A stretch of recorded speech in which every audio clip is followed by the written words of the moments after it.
안녕하세요, 팩트남입니다. 오늘은 대한민국의 차세대 중대형 전술 차량에 대해서 이야기를 해보려고 합니다. 저는 군 생활을요, 강원도 양구의 21사 백두산부대에서 했어요. 왕포부대라는 데서 했는데, 당시에는 155mm 견인포를 운영하던 그런 부대였거든요. 지금은 K9으로 바뀌었다고는 하더라고요. 아무튼. 그런데 이 포대에서 운전병, 그러니까 주특기 번호로 28111로 들어가서 28113 대형을 따고, 정비 자격증으로 이제 28117 정비병까지 했거든요. 그리고 병장 만기 제대를 했습니다. 학교 다닐 때도 미커니컬 엔지니어링, 기계 쪽이죠. 전공하고 자동차회사 들어가서 20년을 근무를 했습니다. 설계 쪽에서. 그래서 제 인생의 반을 넘게 자동차와 관련된 일을 했습니다. 즉 팩트남은 자동차를 좋아한다.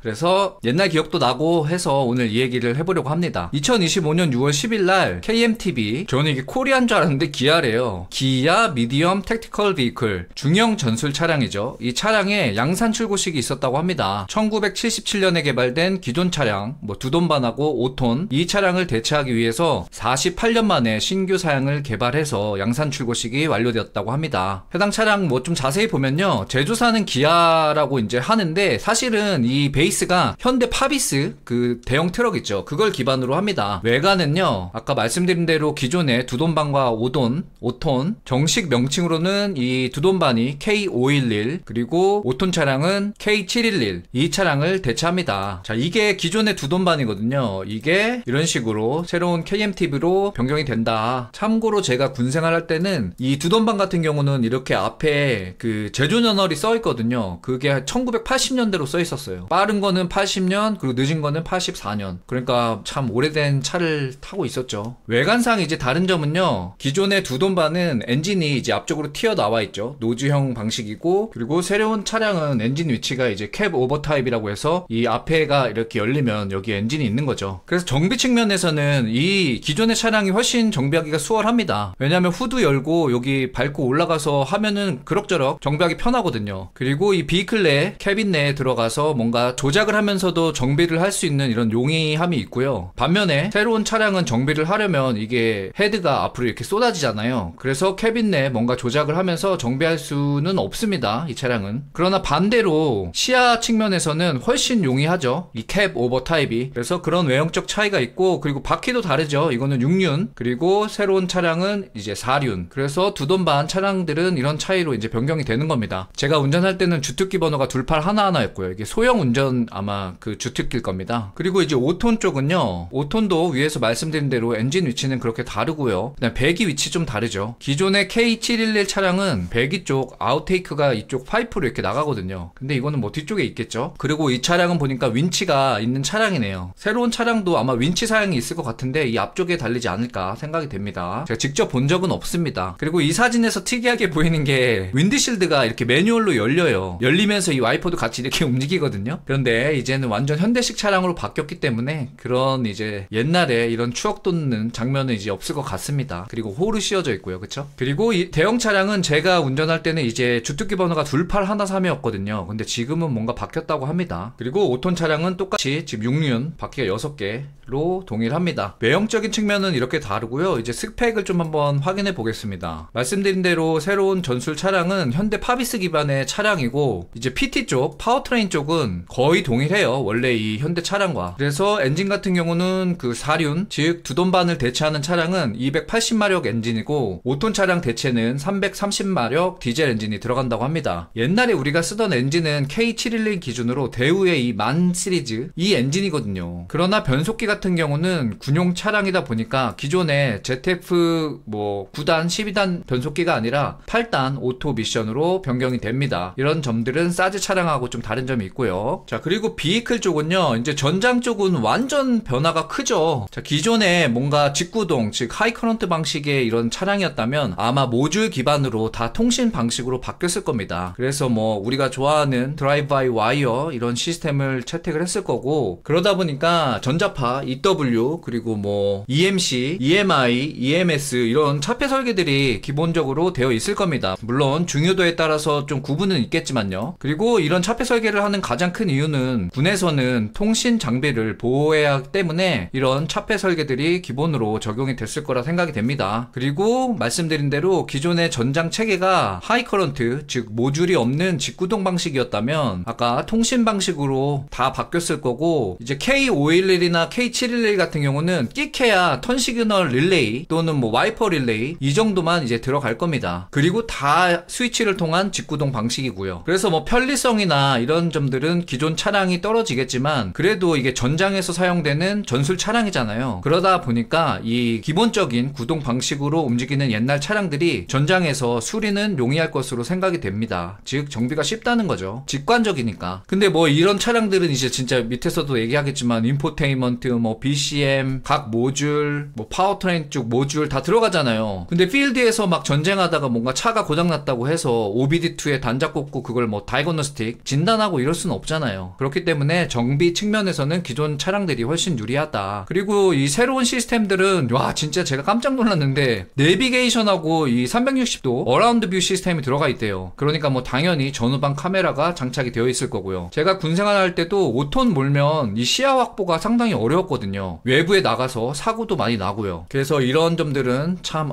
진짜 천지개벽처럼 완전 바뀌었죠. 그리고 내비게이션 같은 경우도 진짜 좋은 아이템 같아요. 제가 군 생활을 할 때 좀 짬이 안 되면은 길을 이게 잘 몰라요. 근데 한두 번 옆에 태워서 데리고 가고 막 길 모른다고 엄청 두들겨 맞고 저 그랬던 기억이 있거든요. 그러니까 이제 뭐 내비게이션 있으니까 딱 입력해놓고 공병대 가자 그러면 공병대 눌러서 가고 수색대 가자 그러면 수색대 눌러서 가고 얼마나 편해요. 진짜 참 세상 좋아졌습니다. 근데 이것도 짬별로 막 있는 거 아니야? 뭐 일병 뭐 몇 호봉 내는 몇 킬로 내 뭐 내비게이션 사용 금지 막 이런 거.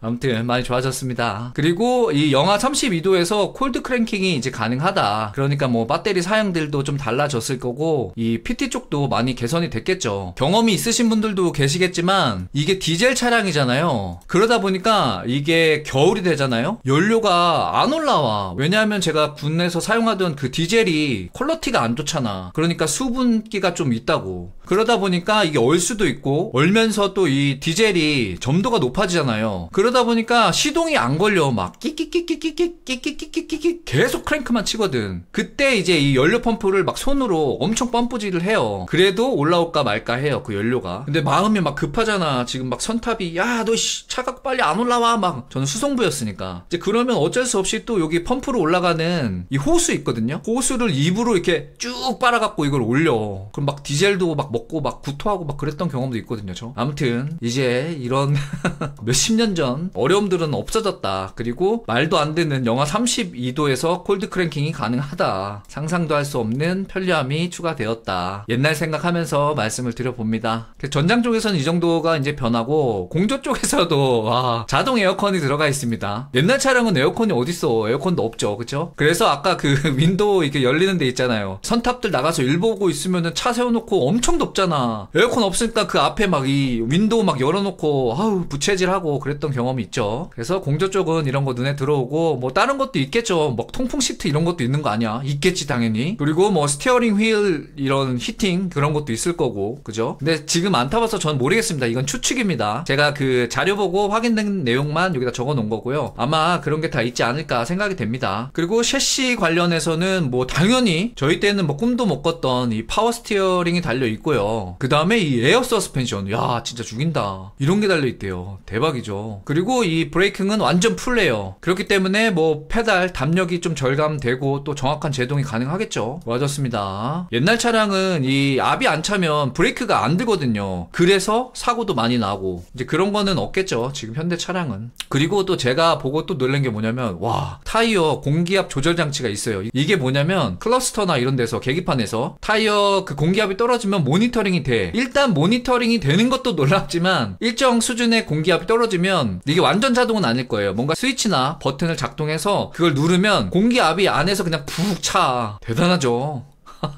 군용차가. 기존 차량은 이게 튜브리스가 아니거든요. 그래서 뭔가 펑크나거나 한번 그랬다 하면은 정비병이 나보다 쫄병이면 상관없는데 막 어디 험한 데 가서 펑크 내왔다고 네가 알아서 펑크 떼워 그러면 이거 엄청 힘들거든요. 특히 5톤 차량은 바퀴도 어마어마하고요. 그래서 이것도 세상이 참 좋아졌다.